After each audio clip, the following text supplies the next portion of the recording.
No matter if points are gained or points are lost, there will be much to discuss. For analysis regarding tonight's Winnipeg Jets game, here are Dave Manouk, Ezra Ginsburg, and your host, Drew Mandel. The Illegal Curve post-game show starts now. It started on a Friday night, October the 14th, a Jets victory against the New York Rangers. It ends on a Thursday night, April 13th, a Jets defeat to the Colorado Avalanche, but the best time of year is still around the corner. Good evening, Winnipeg. Good evening, Manitoba. And for the 82nd time this regular season, we say good evening, universe, and welcome to the Illegal Curve post-game show.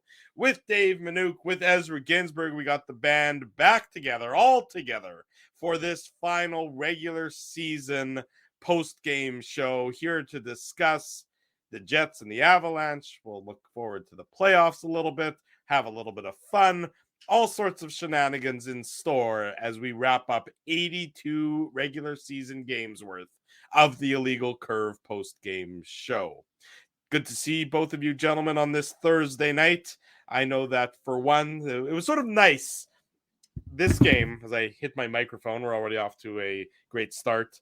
This game, a little jittery there, Drew. How much coffee have you had to drink? I haven't had any, to be honest. I only had my one cup this morning, and that was it.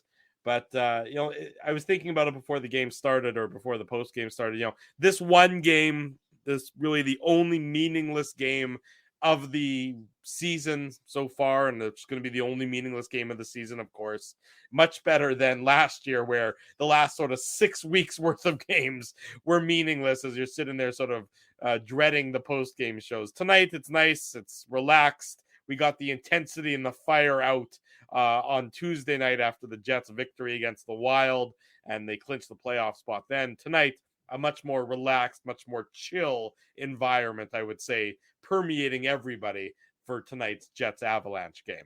Not sure if you're being tongue-in-cheek, Drew, but I don't think that's a good thing when it comes to the Avalanche. Obviously, the Jets didn't have anything to play for. But I'm just talking from the Jets' perspective. I'm not exactly, talking about but I know you are. But the Avalanche, that wasn't exactly the most intense effort that we've seen from the Avalanche. Like, they really just turned it on when they needed to, right? And they first place is at stake here, right? Yeah. And at certain points of this game, like, you wondered when the Avalanche were going to turn it up, and like I mentioned, like, they only really did it at certain points in the game. So obviously the Avalanche had a lot more skill in their lineup, but you love to see a player like Carson Kuhlman get back into the lineup, or Axel Jonsson-Fjällby, Kyle Capobianco, Logan Stanley, and also Dominic Toninato, right, who's been having a great year with the Moose. Obviously was hoping to play more games in the NHL with the Jets, but I thought he was good. And it was a good effort from the Jets, right? Like, it was a tie game. It really could have gone either way. Like, it's not like you're gonna after watching that game, you're gonna say, like, the Avalanche could have had 2 or 3 more goals. Like, David Riddick, obviously, he probably would like to have the game-winning goal back, right? But I'd hope so. Yeah, no, for sure. And he hasn't played in a long time. It's almost a month since he's played. I think first game in what did Hellebuck start? 13 games or 14 games? 13. Something like that. 13. There you go, Dave. So good for David Riddick to get a game, because obviously if Riddick is playing any significant amount of time in the playoffs, something has gone very, very wrong. Yeah. Well, let's put it this way. There will not be a significant amount of time in the playoffs if that is the case, my friend. You're absolutely right. But, Dave, I think as he's right, for a Jets team that had nothing to play for and obviously had a number of regulars out of the lineup, I thought the Jets handled themselves, pretty well tonight. I mean, obviously they didn't win, but the result is meaningless. The result doesn't matter. But I like the effort. I liked, for a mishmash of a lineup, I thought that they certainly acquitted themselves very well in tonight's game against the Avalanche. That's, like I said, the game doesn't matter. A lot of these guys aren't going to be playing come playoff time. Mike McIntyre is saying that he expects the Jets to start on Tuesday. Time will tell if that's accurate or not. Hopefully we'll know more by the end of the night tonight. But I thought the Jets, for a mishmash of a team, certainly put forth a very reasonable effort really an effort better than some of the regular efforts we've seen this year. Well, first of all, I've got to give a mention to this comment by Spency because it's a good one. Rittich wasn't even close on that fourth goal. No idea where he was there. Of course, it was an empty net goal, but good one by Spency nonetheless. And look, what have we talked about when the Jets had 7 players injured? You're always going to get an honest effort from these guys who come up in the lineup and are hungry.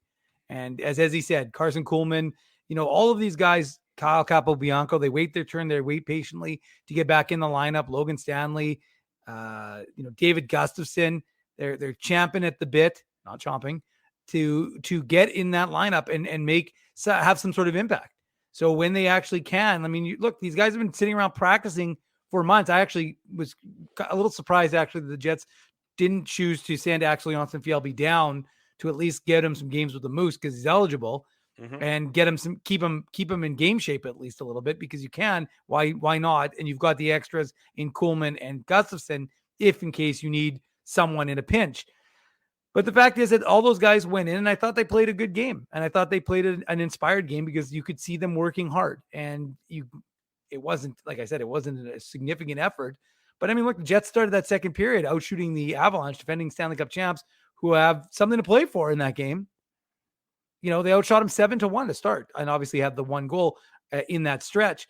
But for a Jets team that really had no incentive to play, you really just expected them to bubble wrap everyone. Yeah. The objective to get out of the game without anyone getting injured.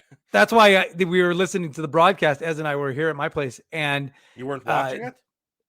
Well, we were listening to what Dan Robertson had to say because I couldn't see Dan Robertson, so I was listening to Dan Robertson. I thought maybe you guys were just being old school and just listening to Paulie and Jamie on the radio. Well, maybe I'd curled up in front of a fire or something. Right there. We actually put a bed sheet to cover the TV, Drew. We just didn't want to watch it. We only wanted to hear Dan Robertson and Kevin Sawyer. But we also had the radio going at the same time. It is Yontif, is it not? It's over. It's over. Anyways, the point I'm trying to make before I was almost potentially sidebarred was the fact that on the broadcast, Dan Robertson's like, wow, wouldn't it be great if they went to overtime? And I'm like, no, I don't think anybody would think it's going to be great if they go to overtime and have a chance to get injured. This game is meaningless. You want this game to end in regulation if you're the Winnipeg Jets. You don't need overtime. You don't need what we saw with Vladimir Nemesnikov going into the post and potentially cracking a rib or doing something significant. Kevin Stanlon leaving the game. Kevin Stanlon didn't, of course, play after the second period. Yeah, sorry, Dave. I was just going to quickly say Nemesnikov was called earlier in the game for tripping Mikko Rantanen, right? And it was knee on knee, right? So this is why we're not going to get into the whole load management thing here. I mean, because the Avalanche needed this game to finish first in the Central, right? So that's why they iced the best lineup that they could. Obviously, Cale Makar, Josh Manson, those guys are not playing. We should mention, I think everybody has heard the news by now probably, but Captain Gabe Landeskog is not going to play in the playoffs. And you wonder if that had any impact. And obviously it's tough to quantify that because, I mean, they won the game, but you wonder, it has to, on some level, boys, it has to have an impact because that's your captain. That's one of your better players. And the Avalanche can probably still, win a round or two. I don't know if they're going to be able to win the Stanley Cup without Landeskog. I also just don't think their team is as good without Nazem Kadri, Andrei Burakovsky. Obviously, there are some question marks in goal. So I just think that, this Avalanche team, as opposed to the Jets, we know they had to play for something. But I think it was a pretty impressive effort by the Jets. And not the easiest, type of game to come into, right? Like, nice to see. We've already talked about the guys, that haven't been playing a lot come into the lineup. But I think it's almost even harder for some of the regulars in the lineup, right? Like Kyle Connor had a good game. We saw him, bank the shot off of Georgiev and then it hit the crossbar. And, he was generating, he had a wrap around in the third period, looked like he might, put one in there past Georgiev. But, I think it's kind of tough to play in a meaningless game, more so for the veterans, right? We know that, a guy like Dominic Toninato, I mean, this is just, a bonus game for him because he's obviously going to go back down to the Moose. So, we're obviously not going to take this game too seriously, but I think you have to be happy with the effort. You definitely wouldn't like it if the Jets got, pounded 5-0 or 6-0 something like that. You don't want to have that as your last memory going into the first round, right? Yeah, I would agree with that, Ezzy. I thought that was a good point. You want to be playing well, or at least putting forth the right. You want your game to look right, at least Right. as you're entering into the playoffs. Now, to a man, the Jets will probably say that the result, doesn't matter, or they know that the result doesn't matter. So in that sense, the fact that it's a loss entering the playoffs isn't the end of the world. But for a team that's been so inconsistent, Dave, with their effort all season long, and so inconsistent, and so to the point that Rick Bowness really didn't know what to expect and which team's going to show up. At least this is the resemblant of the team that had been playing so well and winning, 5 of their last 6 games to get to this point where game 82 is ultimately meaningless. Yeah, no, there's no question about it. And you want to see that effort. And that's what all fans have been asking for, is that the give a shit level is high and that guys actually care. And even as he's right, you didn't want to see the Jets just lay an egg and get pounded 6-0. You wanted to see an effort. And that to me is why it was critical for the Jets. The Jets didn't have to beat the Colorado Avalanche tonight. Nobody is steaming mad at dirt right now that the Jets didn't win this hockey game. But fans are happy with the fact Stars fans. Except some Stars fans, it's true. But the truth is that I think fans are happy with what they saw from a lot of guys. Morgan Barron had another really good game. Mm-hmm. He continues to perform at an exceptional level, especially given the fact that he's had more limited minutes. And Axel Jonsson-Fjällby was skating well. So I mean, it's not easy. It's not easy to just go into these games having sat for as long as a lot of these guys have, and to be in game shape against the Colorado team that needed to win this hockey game. Again, I agree with Ezzy. I think that it did feel like there was a bit of a malaise around Colorado, perhaps because of the news with respect to their captain. Yeah. They just didn't seem to have a ton of jump, but in a game that actually meant something to them, and knowing that the Jets were sporting 6 new bodies. Mm-hmm. But ultimately, like I said, this is a team that you wanted to see that compete, that effort, and that's exactly what the Jets brought tonight. Yeah, exactly right. We'll keep a bit of a close eye on the out-of-town scoreboard as we go through the post-game show tonight. Do we have to do that? The chat's going to do it for us. I know the chat's going to do it for us, but they don't do it for the podcast listeners. Podcast listeners, Dave, think about them. Stop being so insular. Stop. Drew, who do you think works on the podcast and has it up within 5 minutes of this show ending? Not you. I didn't say that you don't do the work. You said think about the people. Yes. Who do you think thinks about them more than me? Well, nobody. Clearly me, because I want to update the score of the Oilers Sharks. I'm clipping things. I'm clipping audio. I'm doing this. I'm doing that. Trust me, I'm doing lots for the podcast, folks. Drew, I got to go with Dave on this one. He is the people's champ. There you go. 4-2 Edmonton. The start of the third period there. The expectation, of course, would be that the Oilers are going to hold on to that. And then it'll all come down to the Golden Knights and the Seattle Kraken. That game halfway through the first period, the Golden Knights still looking for their first shot on goal. Kraken it's 0-0, but the Kraken have been controlling that game so far. It actually matters as well for the Kraken in that if they win and the Los Angeles Kings lose to the Anaheim Ducks, the Kraken would get third spot in the Pacific Division. Yeah, so, these games actually matter still. Yeah, they'd matter for every team that's not the Jets, as it happened. The Jets and the Minnesota Wild. The Wild are now locked into are locked into third spot in the Central Division. Can't even beat Nashville. Yeah, they went into Nashville and did they win? Or no, they lost in overtime. Yeah, they lost in overtime. That's what I thought. I just said can't beat Nashville. Can't beat Nashville. I thought you said they even beat Nashville. No, I said they can't even beat Nashville. And that's who Colorado's going to play in their last game tomorrow to hopefully get first in the Central. Yeah, that the Avalanche are really not that thrilled about having to fly from Denver to Nashville tonight to play a meaningful it's like a 6 o'clock start tomorrow. I'm sure it is. It is. It is. To try and get that game over with as quickly as they can to get back to Denver, so that they can, get ready for the playoffs. They're going to be playing late, later than all the other playoff teams. They're the only playoff team that will still be playing tomorrow. I think there's another makeup game. I think Pittsburgh and Columbus. Columbus plays somebody tomorrow. I thought Columbus and Buffalo play each other tomorrow in another makeup game. Nice ceremony for Craig Anderson tonight. Wasn't that great? Yeah, that was nice. The end of the game, if you haven't missed it, Craig Anderson, who was the same age as me, And believe it or not, folks, I'm not an NHL goaltender. 41-year-old Craig Anderson announced that today is his final game in the NHL after just a tremendous career that's taken him to so many different teams. And at the end of the game tonight in Buffalo, he got a huge ovation, of course, and his teammates poured off the bench to celebrate with him. And then the Senators, because Craig Anderson spent so many years 10 in the years. Senators organization as well. You know, you don't see this every day. The Senators, he's actually buying the team.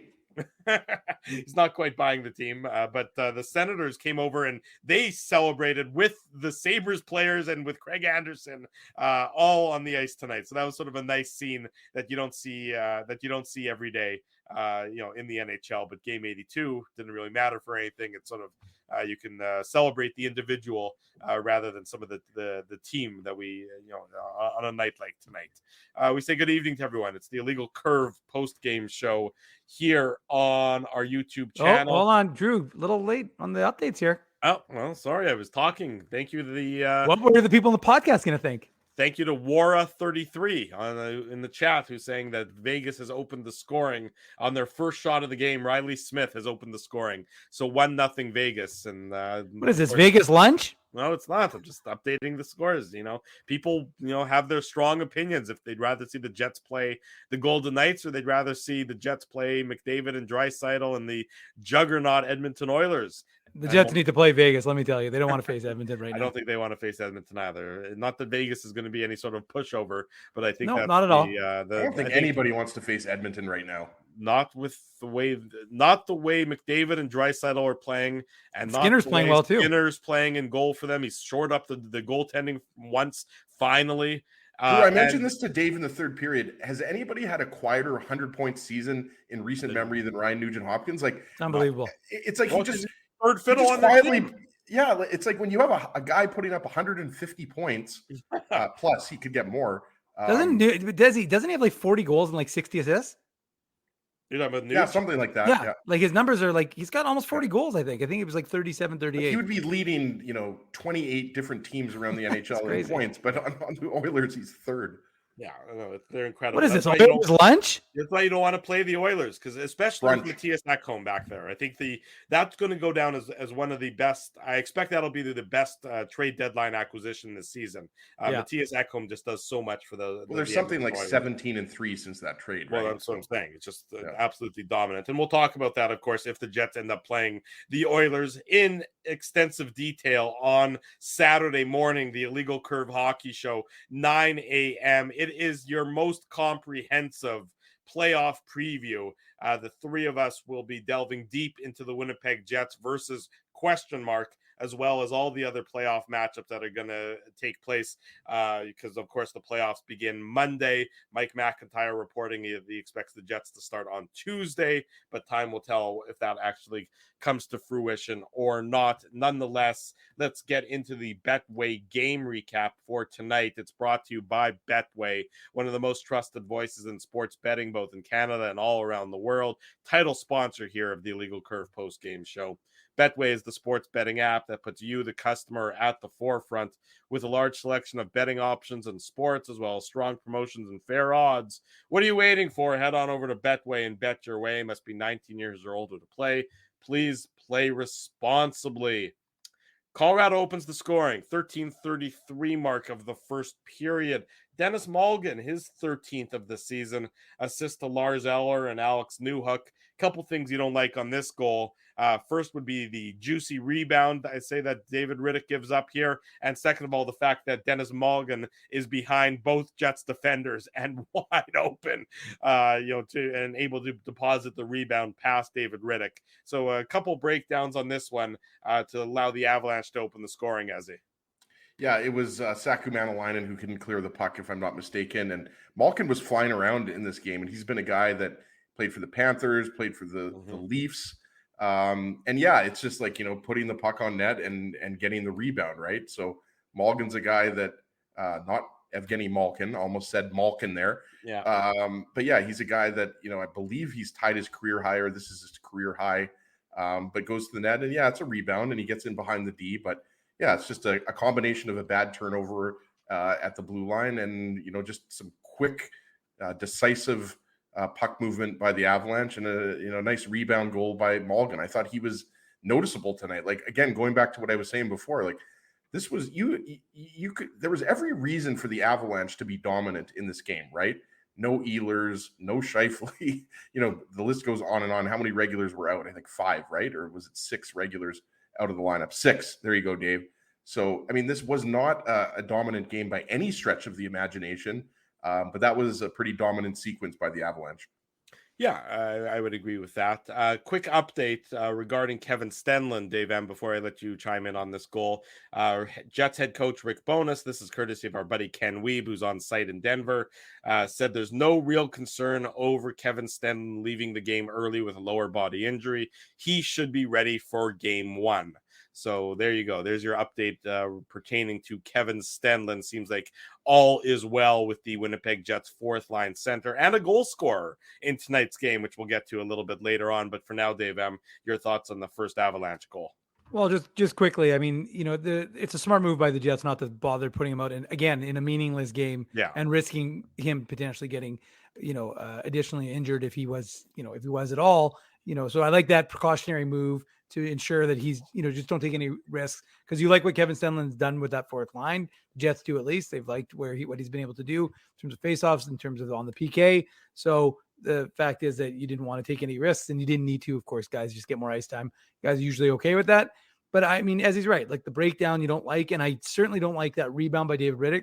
He makes the save, but the puck is right there. It's waiting. And look, the defense should have been able to pick up Malgin and clear him out of the way, not allow him, like you said, to get in behind them and be essentially unmolested. But the fact of the matter is, if Riddick doesn't give that rebound, there's nothing to worry about. If he catches that puck clean, then there's no conversation. But he doesn't catch it clean, drops right in front of him. So you've got a mistake by the defense, but you got a mistake by the goaltender. If the goaltender doesn't make that mistake, there's nothing to, sure, he's in behind the defense, but there's nothing for him to touch. The puck is covered. So Rittich has been subpar, to be polite, for the, and it was weird because on the broadcast, they were talking about how good he was in the beginning of the season. I thought, who cares? It like this, we don't, you don't say, well, when I scored 4 touchdowns for Polk High back in the day, I was the best, quarterback of all time. That's not the point. The point was, what have you done for me lately? And lately, David Rittich hasn't been good, and he hasn't been he's not like Kramer on the bus. He's not making all the stops, and you need him to be able to make stops, and he's not doing it. So, I mean, it's a juicy rebound that he gives up, and they're able to deposit into the back of the net. Yeah. I just wanted to quickly say, boys, just check the advanced stats, because we always like to give a shout out to Natural Stat Trick, which is a great resource.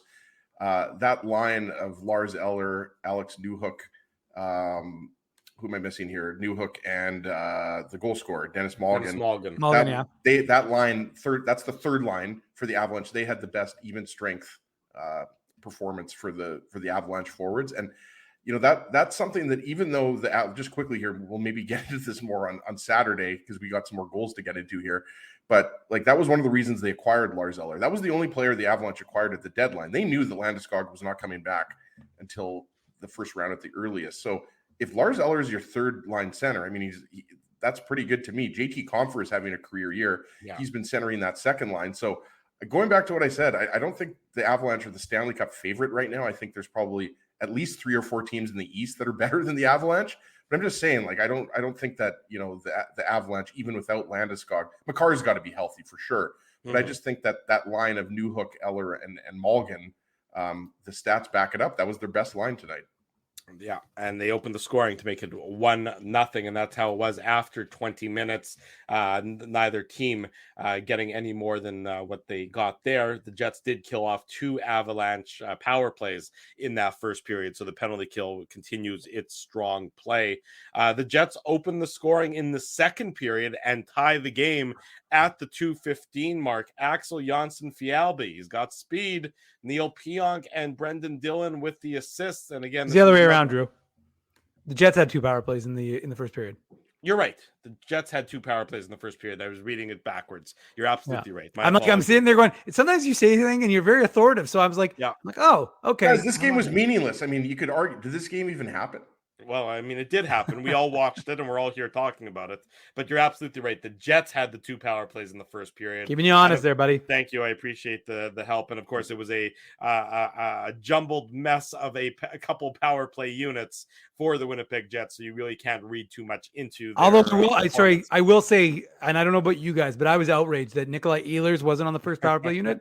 That there was no Mark you used to Scheifele. joke on Twitter already. I know, but you know what? I got good reaction on Twitter. That's I tested my material. Drew, you wouldn't know because you've been known to do that. You don't have any association with comedy, so I'll explain something to you. A good comedian, Drew, they test their material out, and then when it works, you use it again. So if you wouldn't have ruined it for me. Dave struck gold on Twitter, so he needs to bring it up again. That was gold, Jerry. Gold.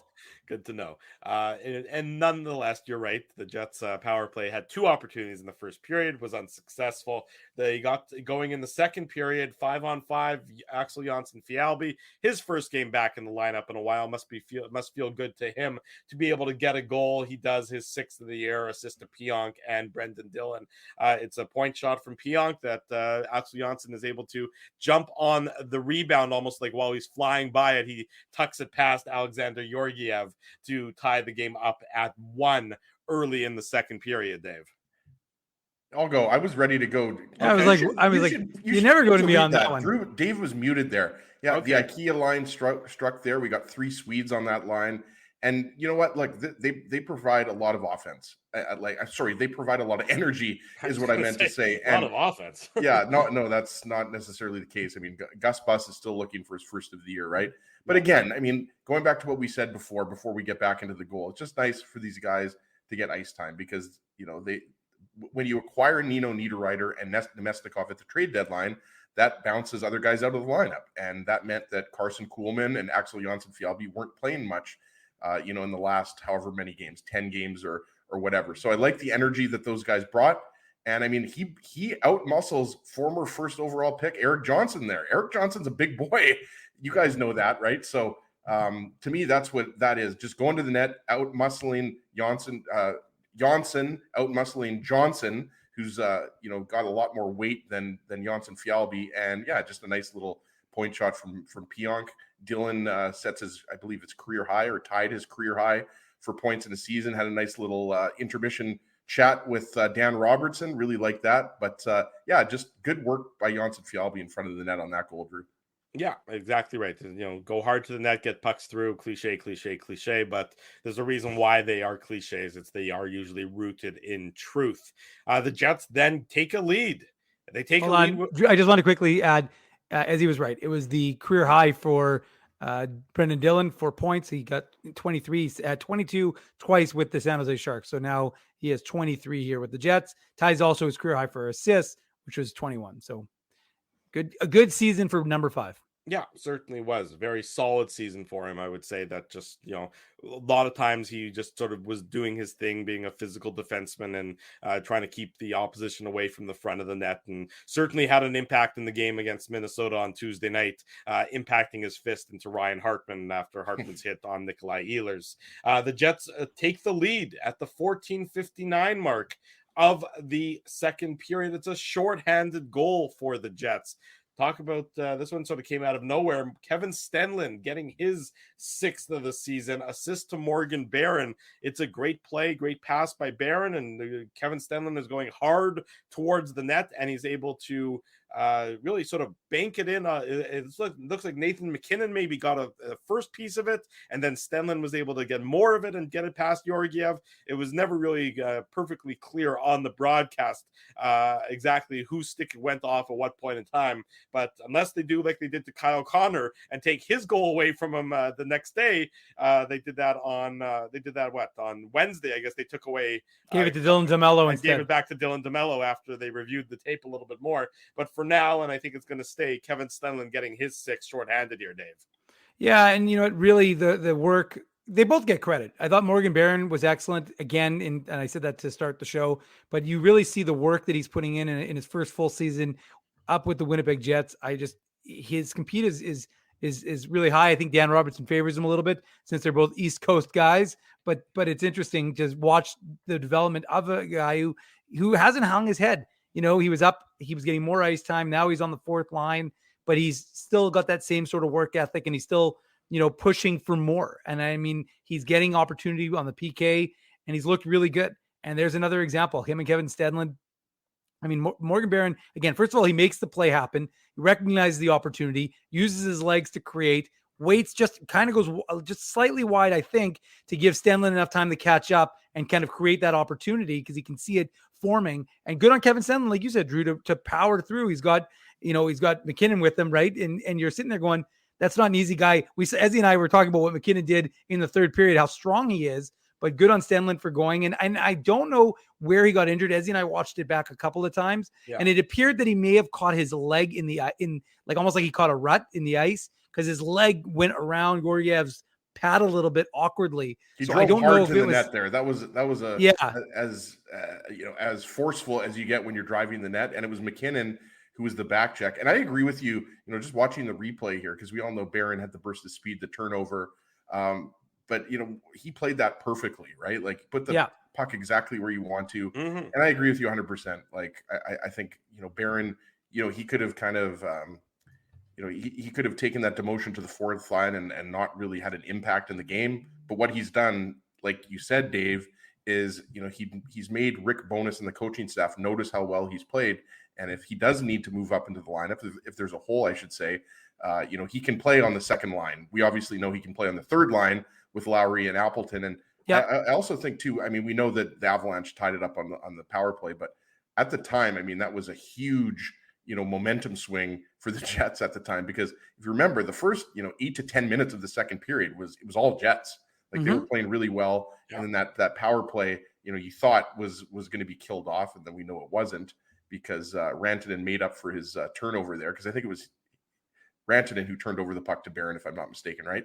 So, yeah, I mean, really impressive goal, and unfortunate that Stenlund was injured. But as Bailey, the official IC intern, mentioned, Stenlund got the third star, and he's been really impressive for a guy that, looked like he was going to stay with the Moose, right, Dave? And, he's managed to basically be a staple of that fourth line. So really impressive. And the other thing I was going to say is, it's almost like the Jets under Rick Bowness and his penalty killing system, they've got this down to a T, right? Like Lowry, Appleton, Manalainen, Barron, Stenlund, like, these guys, like, they know when they pick their spots, right? And we've seen that so many times, that 2-on-1, shorthanded goal, or 2-on-1 shorthanded situation. So you got to love how much more aggressive the PK has been this year. No, the PK with its passiveness early in the year last year was just one of the most bewildering parts of the end of Paul Maurice's tenure as Jets head coach. We don't need to rehash that. We rehashed that a lot last year, but you're right, Ezzy. It's been much more refreshing watching this PK than the one last year. Jaden Schwartz has scored at the 16-20 mark of the first period, tying the game between Vegas and Seattle. So 1-1 now in the Pacific Northwest, Seattle and Vegas only needs 1 point. Drew, we should mention that they need 1 point to win. Yes. And to finish first. And they're in the back half of the third period with the Oilers still up 4-2 on the San Jose Sharks. So Oilers getting closer to doing their job in trying to finish atop the Pacific Division. So 2-1 for the Jets at this point. It doesn't last very long, 1 minute and 12 seconds on the power play. We praised the power play, and now they give up a power play goal. But I think you've got a little bit of an excuse when it's Mikko Rantanen, his 55th goal of the season.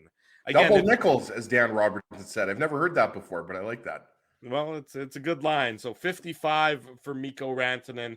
Evan Rodriguez and Devin Taves get the assists, and he just gets set up perfectly by Rodriguez and absolutely can fire the puck like few others in the league, beating David Riddick with this one. I really don't think you can blame Riddick much on this one. No. This is a goal scorer's goal, and Rantanen makes no mistake to make it 2-2 late in the second period, Ezzy. Yeah, I seem to remember right before this goal was scored, Rantanen, had a pass to, I think it was McKinnon in front of the net. He wasn't too happy about it. But yeah, this is like very similar to actually Kyle Connor, like the release and the way he's able to basically take passes and put the puck wherever he wants, even if he's kind of off balance. And I kind of just watching that was kind of, thinking that, like, it almost seemed like because there was a scoring chance right before that, as I mentioned, he wasn't exactly set, like, perfectly or stepping into the shot. So it was like he was almost not off balance, but you know what I mean, right? Yeah. So yeah, no chance for David Riddick. I mean, Rantanen's unbelievable. Again, I this is something that's thrown out too much, but I think because he plays behind Nathan McKinnon in the sense, a little bit in his shadow. But Mikko Rantanen, I think you guys would agree, is probably a top 10 forward in the league. Yeah, no question about it. Certainly the top 10 goal scorer for sure, but probably a top 10 forward all in all. He's just that good of a player for the Colorado Avalanche. So 2-2 after 40 minutes. And then the Avalanche take the lead at the 3:01 mark. And this is one of the uglier goals the Jets have given up all season long. It's Evan Rodriguez. You know what it had shades of? Not quite as bad. Andre Pavlik against the Blues. The Blues. No, it was from this one was at least from inside the blue line. It wasn't from center ice. Yeah, exactly. That goal still is that goal is still a memorable one. You're right, Dave. And the stakes were not nearly as significant tonight as they were in that game against the Blues. But Evan Rodriguez gets his 16th assist to Arturi Lehkonen, and it was that Braden Hunt, if I'm not mistaken, is the other Brad Hunt. Pardon me, Brad Hunt gets the secondary assist. And this is just a stinker of a goal that can't go in. I mean, I don't know how much more you can say about it. It was just a bad goal, as Tracy said on the screen there, the comment that's on the screen. Just can't go in, and is probably a very good reminder of where the Jets would be if it wasn't for Connor Hellebuyck and his consistent health. Because David Riddick is just not up to the snuff to do the job for any significant period of time. No, I mean it's a goal that can't go in. You just can't. And again, I think I'm gonna have to pay a little, put a little quarter in every time I use the word meaningless to describe this hockey game. But even in a meaningless game, you still want to, like, again, not critical to win, but guys are still trying. And I'm not saying that David Riddick isn't trying, no, he's definitely but try and be better, because that goal is just a goal that shouldn't be going in. And I know, as he said, he hasn't played in a long time, but he practices every day. And he faces shots every single day. And look, I didn't watch the replay 6 or 7 different times, so I'm not certain whether there was doesn't matter, anything. But I mean, when the shot is coming from that far away, no. Even if there's a screen, you got time to pick it up. But the screen wasn't even that far, because I don't think the gap was that significant between the defenseman and the shot and Rodriguez. So, like, and again, it was such a distance that Riddick should have had that goal. I'm sorry. And like, honestly, it kind of went in, and I looked at it, I'm like, did that go in from that far? Like, it was kind of like almost like shocking to see that it actually had gone in from that far away, because to be honest with you, I thought it was like a little. Is that 40 feet, boys? Like at least 30 feet. That was a long shot. And Drew's that's a bad goal. I'm sorry. I don't want to pick on sometimes big save Dave here, but like that was. I mean, let's put it this way. You're right, Dave. This is word of the day, meaningless. But if this game mattered, I mean, we would be talking about this in a very different way. And if this game mattered, he wouldn't have been in. He wouldn't have been in net. Yeah, that's a good point. But like earlier in the game, remember the save he made on Bowen Byram, like point blank. Like he made some good saves today. Like he wasn't making Hellebuckian saves like the one on Matt Zuccarello. But I mean, look, that's been the story of his career. He hasn't been good enough to be a starter. And he's kind of been a bit of a mediocre backup. Like, let's be honest here. Like, it's not like there were 10 teams that were championing at the bit to sign Riddick as their backup here. Well, look, no, I don't think anybody would be surprised if this is his last game in a Winnipeg Jets jersey. And again, I'm not trying to pick on him by any stretch of the imagination. I thought he actually did his job earlier in the year very admirably. He came in, he won some games. The Jets knew that they were going to be running Connor Hellebuyck into the ground, and that's what they did, because Connor Hellebuyck is the linchpin to this team's success. So what you want from David Riddick, at least earlier in the year, is you want him to play a dozen games, however, whatever number he ended up with in the course of the year. You want him to win a few of those games. He did. And it would not be a surprise if the Jets are in the market for a different backup goaltender next year to try and do something similar, play, maybe 15 to 20 games, be not expensive, win some of those games, but ultimately push comes to shove. It's Connor Hellebuyck, 1A, 1B, it could 1C. be Arvid Holm, right, Drew? Like that's not, I don't think that's ridiculous. I think Arvid Holm's played a few years with the Moose now, and he's played really well. Dave will back that up, right? Like, so I think Arvid Holm will get a look for sure. I mean, Sorry, I was just looking at the goal because I wanted to see what JB Brown was saying. It was a good goal. It was a curl and drag. I did see that he did go, like, again, having now the benefit of watching the replay. I mean, he does shoot it through Dylan, but again, like I said, he uses Dylan well. I'll give him that credit, but I still think Rittich should have been prepared for it. From that far away, you should pick up the shot still, even with the screen. Rodriguez is. He's a goal scorer, Dave, for sure. Yeah. But like that was, to your point, that's a shot that when you're shooting the puck 35, 40 feet, and there, even though there might have been a bit of a screen, I don't think there was a deflection. He shot it through. He shot it through Dylan's legs. So I mean, and Riddick gets a piece of it. So I mean, whatever you want to say, it wasn't a good good look on Riddick there. Yeah. Anyways, sorry to go back to I got a little opportunity for Moose, and I just passed right over it. I'm sorry. I was gonna say, did you have a stroke or something? No. I was trying to be an analyst on the Illegal Curve postgame show, boys. But why can't Dave answer me this question? Why can't Arvid Holm be the Jets' backup next year? I'm not saying he couldn't. I think he's filled in admirably for the the Manitoba Moose. Sorry, he's been quite good through stretches. He's dealing with an illness right now, which is the reason why Evan Cormier was recalled to the Moose and played his first game of the season last night. But he's had a nice tandem with Oskari Salmon and a little Nordic contributions between Finland and Sweden. But no, Holmes a nice kid. He's got a good disposition, and I think he's a solid netminder. I mean, people were asking me, what's his story? I said, well, look, he's a project, right? He's a 2016 6-rounder, but he's fit in nicely with the Moose. I can't remember off the top of my head, but his numbers have been good. His numbers have been very solid throughout the course of this year for Manitoba. Sorry, Dave, don't you want a goaltender like that? Like Hellebuck's gonna play a similar amount next year, right? It might not be the exact amount, but it's going to be 60 to 65 games. So don't you want a goaltender like Arvid Holm? And obviously, you're going to have salary cap. There's going to be a different salary cap situation next year. So Holm's obviously not a guy that's going to cost a lot of money. And by the way, Drew, I'm not against the Jets bringing in a veteran backup. Right. I'm just saying that I think Arvid Holm, at the very least, is in the conversation to be the backup next year. No, there's no question about it. I mean, he's got a .913, save percentage with the Moose. I think a .260 goals against average. He's 18, 11, and 3. I thought it was 19, but 18, 11, and 3 for the Moose. So he's been a very good goaltender. He's played well. And we'll have Drew McIntyre, the new Moose goalie coach, on. We'll get his insight as to what how he's seen his development. But I think they're happy with the way he's developed. And he's actually still recovering from WrestleMania, Drew McIntyre.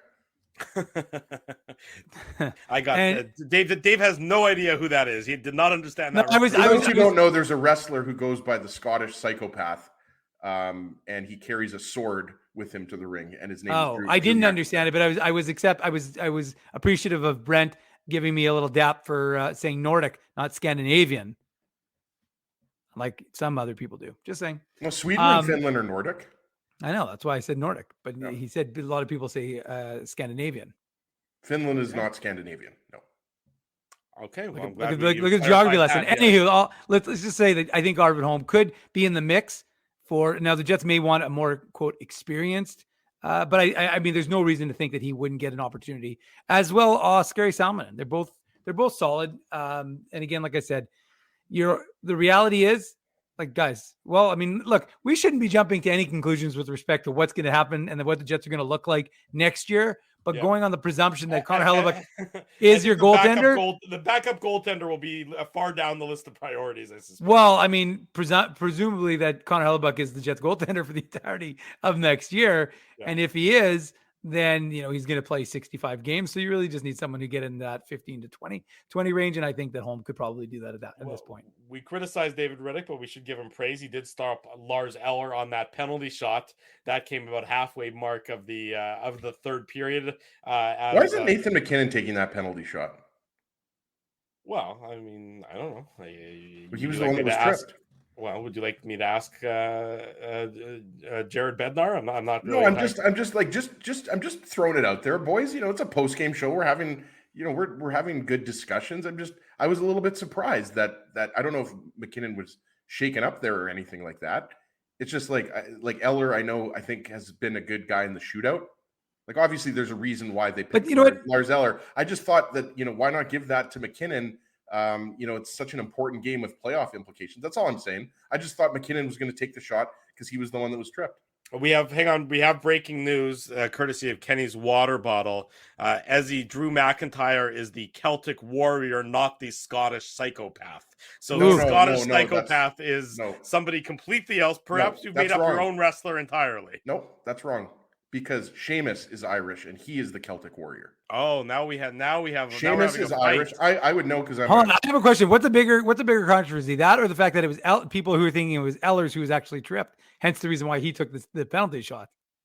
Well, somebody can look at the replay right now because I'm in the middle of the. I thought it was Nathan McKinnon that had the breakaway there.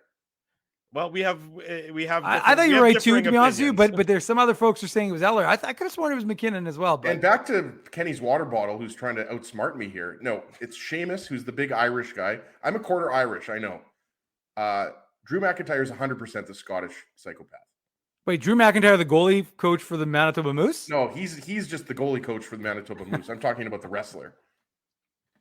Okay, well, here we go. You can tell this is game 82 of the regular season and not that all important. I promise you, it's going to be crisper and better for the first game of the playoffs, folks. I can assure you we will be more in tune for that one when that. We're having a great show. Game. I don't know what you're talking about, Drew. I can tell you that the winner of the contest is in the chat. Oh, the winner of the contest is in the chat. Now that's going to keep people around. Yeah, so all you close to 200 folks better stick around. Yeah, or don't go anywhere. And the scoring finished up with Arturi Lehkonen after the Jets had. Hold on. I like this comment by our boy Bruce. Don't forget to smash the like button, or else we might lose. I see. Remember, it takes all of us. There you go. Narrated by Kenny Omega. The Jets. We'll talk about that on the other end of the break as well. The Jets had a push. They tried to tie the game up. They had pulled the goalie. They had some scoring chances. They weren't quite able to do it. Arturi Lehkonen gets his 21st of the year. He's back in the lineup. He's missed, I think, something like the last 15 games or so. What about Arturi Lehkonen? 21 goals, and as you mentioned, Drew, he's missed 15 games. Yeah, pretty good season for Lehkonen. He's a good little player. He is. Bowen Byram and Lars Eller getting the assist on that 4-2 final in tonight's game. Do you want our analysis on the empty netter?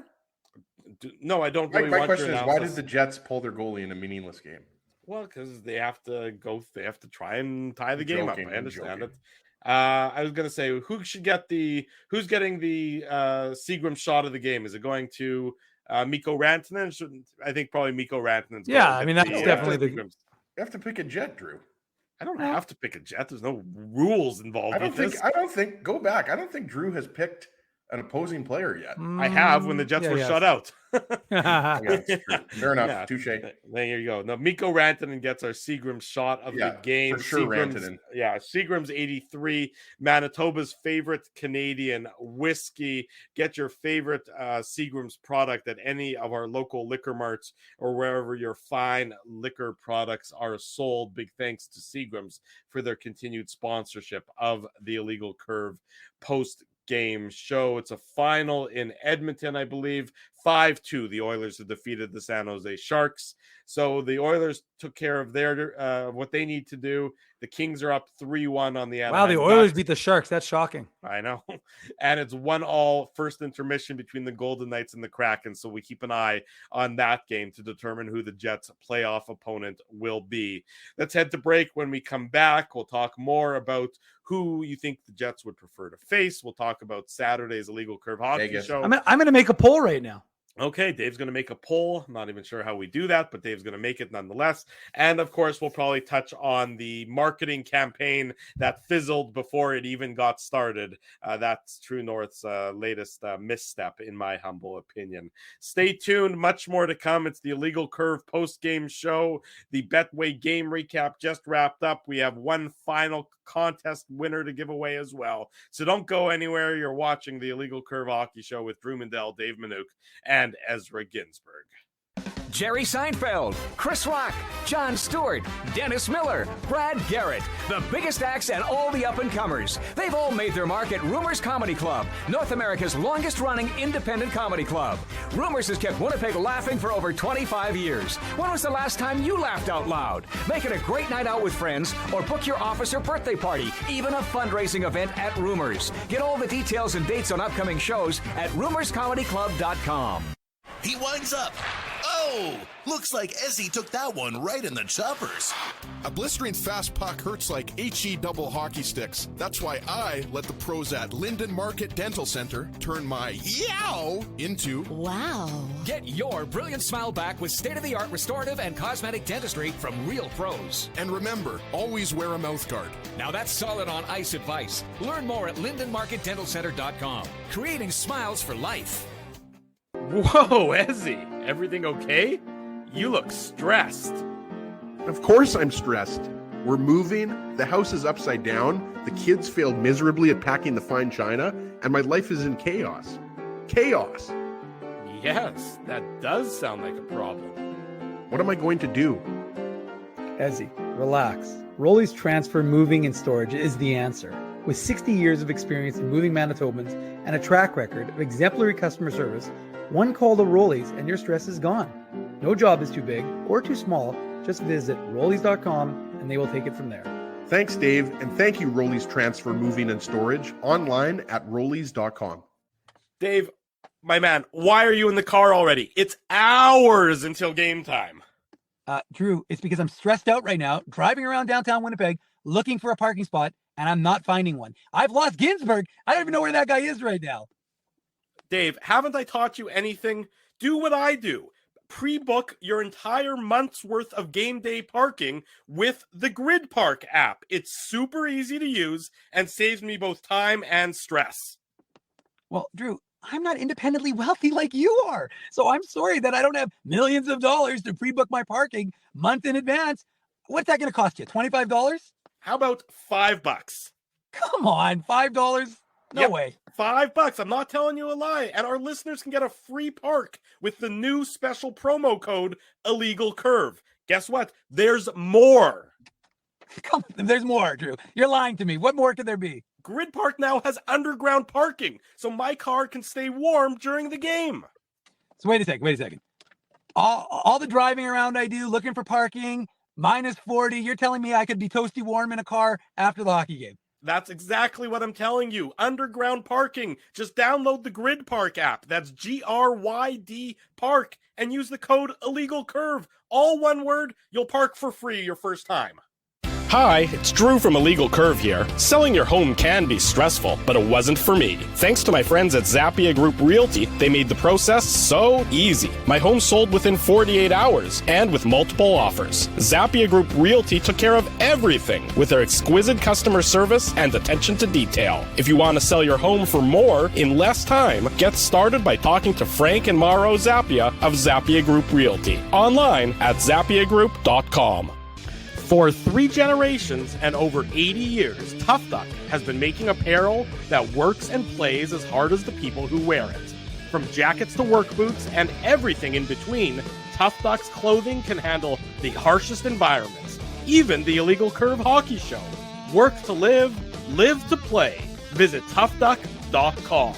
20 minutes before the top of the hour, welcome back to the Illegal Curve post-game show. Drew Mandel, Dave Manouk, Ezra Ginsburg with you on this Thursday night. We remind you, 9 a.m. Saturday, the Illegal Curve hockey show, comprehensive preview.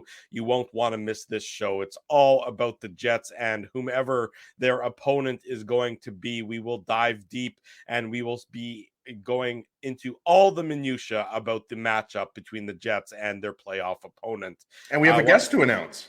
Eric Duhatschek, if I can. Eric Duhatschek of The Athletic. We have not had him on since the TSN 1290 days, but for anybody who's been with us since the TSN 1290 days, or even going back further to the Kick FM days, we always had Eric Duhatschek on for the regular season preview and the playoff preview with Kevin Allen, who we have had on this format. But Eric Duhatschek, I mean, for those who don't know, he's a Hall of Fame journalist and just one of the great guys and the great. I just think an amazing person, but also a great writer. The Duhatschek Notebook in the Athletic is a must read. So it's going to be awesome to preview the playoffs with Eric. There you go. Eric Duhatschek going to join us on Saturday morning as well. So lots to come. Still, don't go anywhere. Be sure to subscribe to the YouTube channel, subscribe to the podcast, and you won't miss a minute. Gentlemen, let's touch on it before the playoffs. I sort of was chuckling to myself. Can you imagine where True North would be right now if, let's say, the Jets had lost on Tuesday to the Minnesota Wild and they would be on the cusp of maybe missing the playoffs, and then they also had launched with such a dud that marketing campaign on Tuesday as well. I know lots of ink has been spilled, a lot of opinions have been made so far about it, but the word that I would use most, Ezzy, to describe it is tone deaf, I thought. Yeah, that's fair enough. The timing was odd to me. Like when people, I honestly didn't see it. And then when it came out, I was kind of like, okay, season ticket drive, I understand. I was thinking is True North like getting people ready for the playoff tickets, right? But the Jets hadn't clinched a playoff spot yet. So I was confused. Then I watched the video and it was narrated by Kenny Omega, who's obviously one of the best wrestlers of all time. So that was cool. But yeah, it was kind of confusing and there was kind of cryptic language, but not so subtle, not so cryptic. You know what I mean? You guys are obviously, know what I'm talking about with the kind of reference at the end to, the Jets will continue to be here as long as question mark. Yeah, it's like, yeah, exactly. So it was a little bit toned down. Dun, dun, dun. Look, I mean, if we're going to get into the contest here, but the reality of the situation is a lot has changed since 2011, right? And most recently, the biggest thing that has occurred is the pandemic. So we're coming out of a pandemic. I mean, look, the economy is it's a weaker economy. Everybody knows everything is more expensive: gas, groceries, everything. I think there's a lot of factors here. We're 12 years in. I think there's a lot of fans that are disappointed with the results, namely the Jets missing the playoffs last year. I mean, I don't think most people at the beginning of the season thought the Jets were going to miss the playoffs, and they almost missed the playoffs this year, right? So I think there's a lot of people who are rethinking spending thousands of dollars on season tickets, right? So, and I don't think this was the right way to go about encouraging people to buy season tickets. I would agree. And Dave, I don't have a PhD in marketing, but sure. I'm smart enough to know that if you launch a marketing campaign and then within 12 to 18 hours of launching that campaign, you have to do damage control about the campaign you just launched, something has gone wrong with your marketing campaign. Yeah, no, I mean, look, I think that they tried. I think what they were trying to do is they were trying to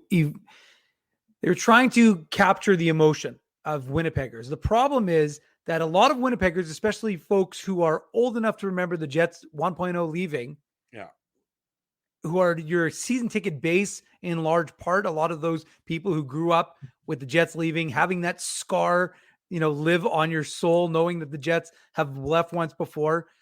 I think it was trying to evoke something, and perhaps the people who created this campaign weren't in Winnipeg at the time to understand how that message would play out with Winnipeggers, but it was the wrong message. It really was. Like, you look at you want to build on the way Winnipeg could support things, and Winnipeg does a fantastic job. And people say, I've heard people tell me Winnipeg isn't a hockey town, which I think is nonsense. I've heard people say that Winnipeg isn't good. Like, guys, if you guys remember, Winnipeg did the World Juniors better than anyone back in the day. I think Winnipeg won the first ever Olympic gold medal in hockey. If we're not a hockey town, who is? No, but I'm just saying that we as a community support.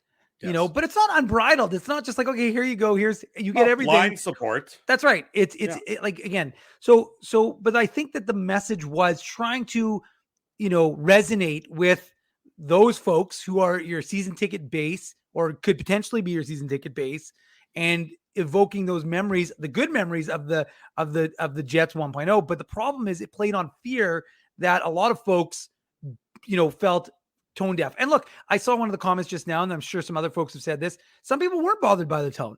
And the reality is, you're allowed to speak to whomever. But the problem was there were a lot of people who were upset with the tone. And if there's a lot of people who are upset with the tone, then you're not doing what is your goal, which is to, get people talking about a campaign to support your product. Right. And so when Mark Chipman has to go and do a second interview with the Free Press, and talk about. Let me just stop you for a second there. Why that's so significant. Mark Chipman hasn't spoken to the Free Press in, I would say, at least 3 or 4 years. In a one-on-one situation. Like he spoke with Martin Cash, who's the Free Press business reporter. I know that some of our colleagues in the sports department have requested interviews with Mark Chipman, and they've been turned down flat. I believe that and I don't know this for fact, but I'm going to say that I believe strongly. I know that the rift started when former Free Press columnist Paul Wiesek used some colorful language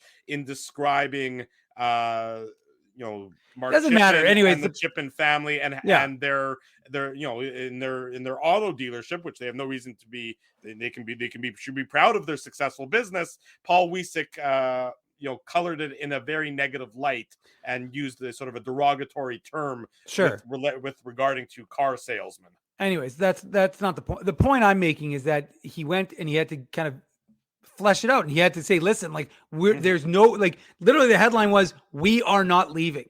And the reality was that it seemed like the push, there was a couple of things. One, in the original article by Martin Cash, and when he spoke to the business community at their luncheon, he revealed that they lost 3,000 season ticket holders. That's a big number. But as he's right, and this is we're at the end of a pandemic, and the economy has changed vastly. And look, we're not going to go, they're not turning this into the illegal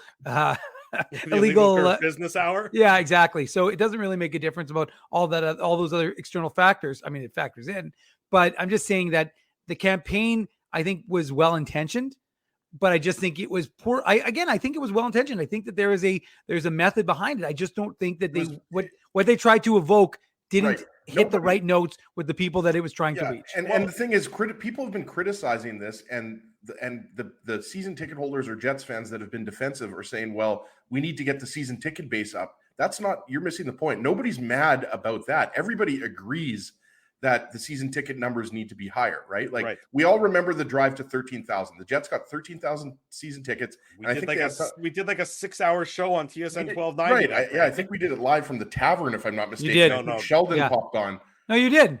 That was the announcement that the team came back. The drive for when the tickets went on sale and they sold out in 17 minutes. That was a couple months later. Yeah, that was just a regular studio show. But I think, the point I was going to try to make is not only were there 13,000 season ticket holders, there were thousands of people on the wait list, something like 7,000 or 8,000. So, I mean, now they're down to 10,000. So no Jets fan in the right mind, is disputing that. It's the fashion in which the Jets encouraged people that season ticket numbers need to go up by basically threatening Jets fans and saying that if Jets fans aren't, and it was a subtle way, obviously, but they were veiled threats, right? That's what people have an issue with here. And I think, everyone agrees, like Brent Bellamy's talking about it here. Like the Jets need to put a winning product on the ice, not just a team that makes the playoffs, but a team that goes to the third round, that wins a Stanley Cup or goes to the Stanley Cup final. That's what fans want. And I think the lack of direction of this team, like we don't know, like is Pierre-Luc Dubois going to be traded after this year? Is Mark Scheifele going to be traded? Is like, the direction is pretty unclear. Whether the Jets win a round or they win 2 rounds, I think it's tough to see really where this team is going. Like, is this going to be a rebuild on the fly? Is it going to be a retool? Like, I have no idea, but there's a couple of players, no, actually not a couple, there's 4 players that have 1 year left on their contract. Guys, and I don't think all 4 of those guys are going to be back. So I think there's a lot of things happening here that have led to this point. There's a couple factors here. I think, first of all, if the goal of this marketing campaign was to increase the number of season ticket holders from the business community, well, they missed that messaging. They didn't get that messaging right. That's what Mark Chipman was saying at the launch of that at the Chamber of Commerce meeting, and that's what he said in the subsequent interview with Martin Cash, is like that this was targeted not necessarily at the Joe average season ticket holder, but it was targeted at the business community. Well, if that's your goal, that's fine, but you missed on that one. That was just a big miss. Is what it breaks down to. Because what you did is you offended your average ticket buyer and average ticket holder. And that's something that you should probably want to look into as to how you missed that basket. Sorry, Drew, to cut you off just quickly. I just wanted to say, but the average ticket holder is the vast majority. Like, the business ticket holder is not the big base of the season ticket holder.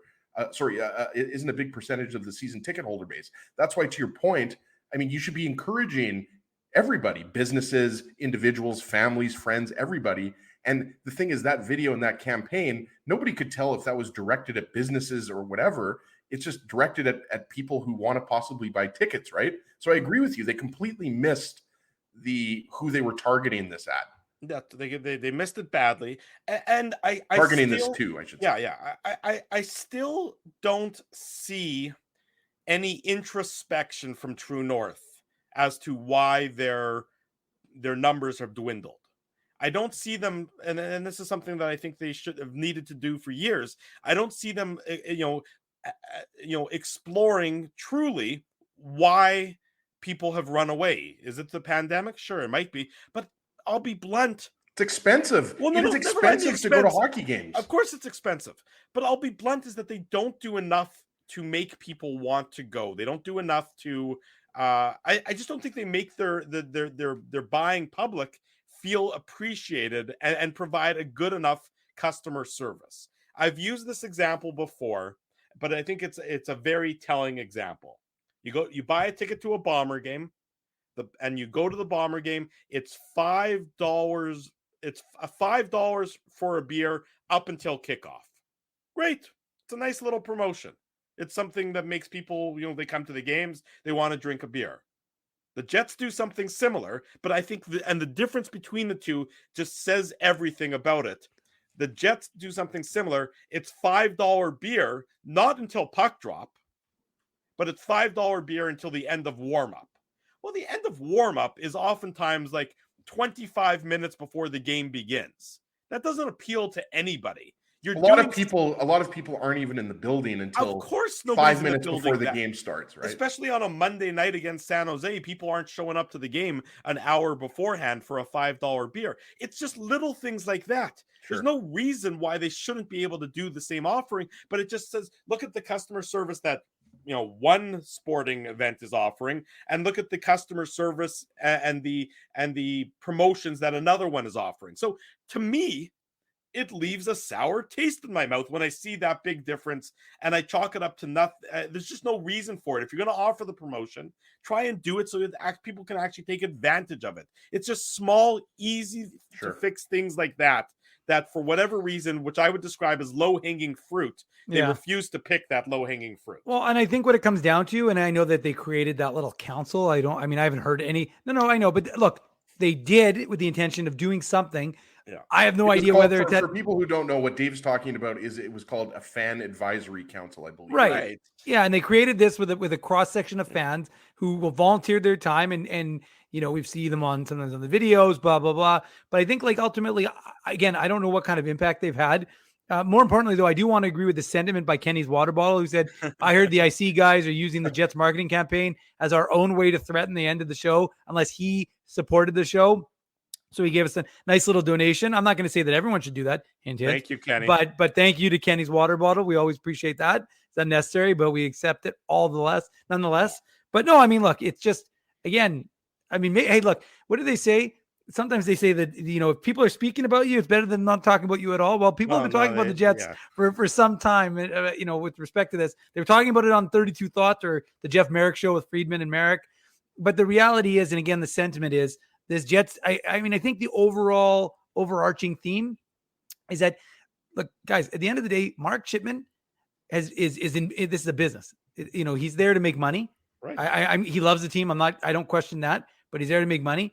He's made a lot of money. Now he hasn't realized that money because it's a value. It's not a tangible amount of money he has in the bank, but obviously the value of the franchise has increased like sixfold, and he's invested. That's the other thing that people have to realize.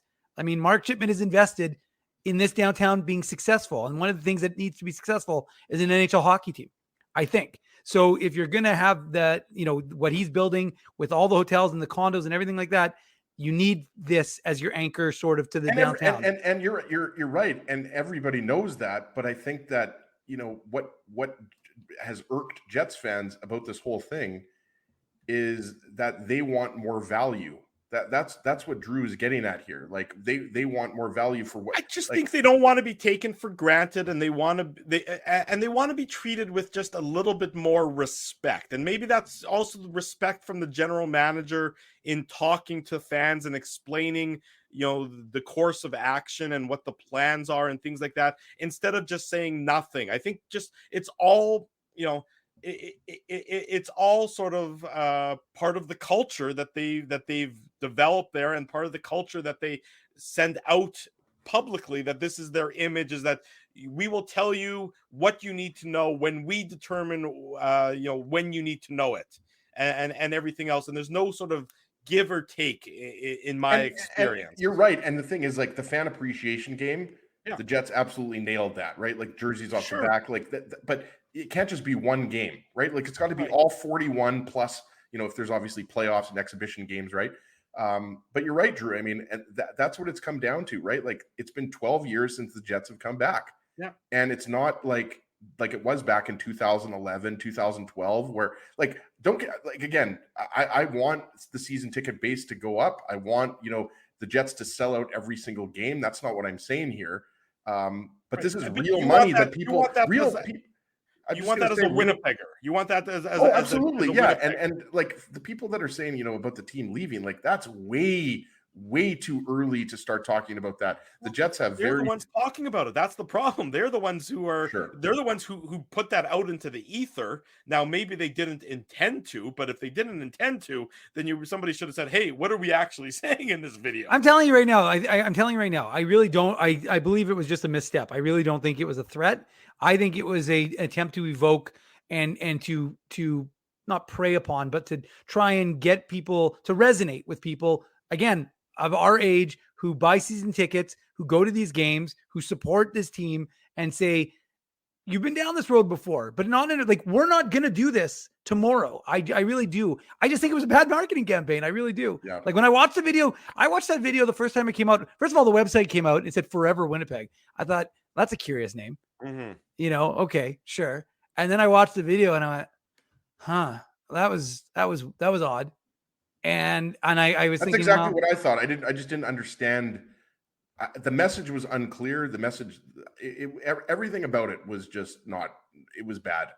I just think, again, like I said, I'm sorry, I don't even know. Again, going back to what we were saying before, everybody realizes the season ticket base is down. Everybody wants it to go up. This was just not the right marketing.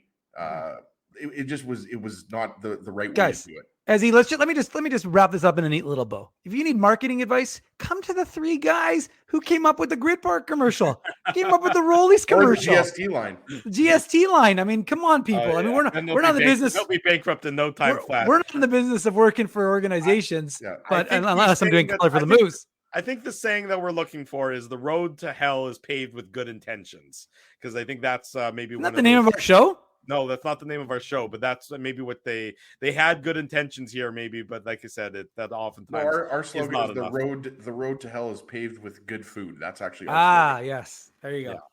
Yeah. In any event, there you go. We had to touch on it. People have been talking about it, so we have to get our 2 cents in as well. And let's never talk about it again. Well, until there's a reason to talk about it again, I would say. Illegal Curve merchandise contest. We've done 81 of these. Fine. Woo! The winner is in the chat. The winner is in the chat. So we've done 81 of these. We've been giving away Jets gear all season long. It's time to give away the final piece of Jets gear. Let's hold on 1 second. I like look at Frosty. Look at this. Here's a perfect example. I've lost Ginsburg. Wait, he's enjoying the Jets tonight, and so should you. There you go. The marketing, advertising with Illegal Curve works. The proof is right there, guys. Hold on, just to prove the point I made, Ezzy, and you'll appreciate this. When Ez and I walked into the arena one night, and we're like, I don't know why actually. Oh no, you know what it was? And all of a sudden, the Jets were selling GST shirts. Now, for the record, we never got our our honorarium from the Winnipeg Jets for using our intellectual property. If anybody listening has one of those GST shirts in size XXL, I will definitely take them because I've never seen it. Like, I remember they were on the shelves, but you don't see anybody wearing them, Dave. I mean, that was from 10 years ago too, so those have probably made their way to Value Village at this But it was point. actually, but it was funny though, because like, even like, I remember there was one of the car dealerships, I don't remember which one, I saw it on the cover of like, it's like maybe a Free Press or the Sun, but like, it was like right there and it was like GST. I'm like, is everybody going to use our gold? Like, what is going on here? Yeah, I don't think we're going to get those royalties ever, Dave. No, I don't think so either. Let's get back to the merchandise contest after you guys digressed us so well. That was a good digress. That was a very good digress. The merchandise contest winner has been in the chat for most, if not all, 82 games this season. We got him. It's taken a long time to get to this point, but a hearty round of applause for today's merchandise contest winner, Leslie There we go. Michnick. One of our favorites. That a boy, Leslie. You have finally done it. You have finally achieved the Holy Grail. You have finally climbed Mount Everest. Number 82. All at once. You have finally done it. You are the winner of the Illegal Curve merchandise contest for game number 82. We've given away these prizes for the last 82 games. And Leslie, just so you know, you're not going to get your merch till like sometime in 2026. But you're the winner, and that's what's important for you to realize. So congrats to Leslie. No. We're going to show up to Leslie's house in a limo and present that on a silver platter. And by limo, he means his Astrovan. Yes. Exactly. Yeah. There you go. Congratulations to Leslie. Oh, sorry, Drew. Thank you. I put it up there already. Congratulations to Leslie for winning the Illegal Curve merchandise contest. It's been a fun contest to run. So big thanks to everyone who's been participating in that contest all season long. It wasn't easy to run, I'll tell you that much, but it was fun to be able to give away Jets hats and shirts and t-shirts. And I know there's some of you who have still not received your stuff, including probably Israel Boy Bruce. Actually, maybe he has. I don't even remember. There's still a bunch of people that I have to reach out to. And you know what? Agreeing to do this contest in the middle of the season, not my smartest move. But like I said, you guys will all, and girls will all get your merch. I've got everybody on a master list. So everyone will get it. And I appreciate you bearing with me and being patient with my tardiness. Procrastination is one of my bad habits. So I will get around to it. I've got a little window of time now. So I will try and get out a bunch more this week. This week's already over, but at least next week for sure as well. There you go, Dave. I'm working hard to get that for everybody, to give them all the prizes and get them out to them, as he's going to be picking a Tough Duck contest winner. So we're trying to find somebody for that as well. And then, of course, this will give me an opportunity to remind everyone that if you haven't already done so, smash the like button, subscribe to the YouTube channel. Be sure to join us Saturday morning for the Illegal Curve post-game show. I know that everyone's asking about the watch party. I get that. Or it's not even the watch party. It's the live broadcast of the Illegal Curve post-game show. That's what it's called, folks. It's the live broadcast of the Illegal Curve post-game show. We are going to we're trying to finalize the details. It does depend, of course, on the playoff schedule. So until the playoff schedule is known, we can't finalize any details. As soon as we can finalize things, keep it locked to our social media accounts, our Twitter feed, our Instagram feed, our Facebook feed, and of course the website, illegalcurve.com. We will give you all the details just as soon as we have them for you about the Illegal Curve post-game show, the live broadcast of this show that we're hoping so many of you will come and join us for next week. Again, details still being worked on. If somebody can get the NHL to release the playoff schedule, that would make our lives a lot easier in trying to figure these things out. But Drew, yes, before we get to that, we started a poll 30 minutes ago. Okay. We got almost 200 votes. Excellent. I'm going to hit end poll. Okay. The vote went 57% in favor of Edmonton. Yes. So the majority. Jets fans want to play Edmonton? Yeah, that's what it looks like. That's what they said. Surprising. Yeah, 57% said Edmonton, and somehow it says 42%. Doesn't make sense.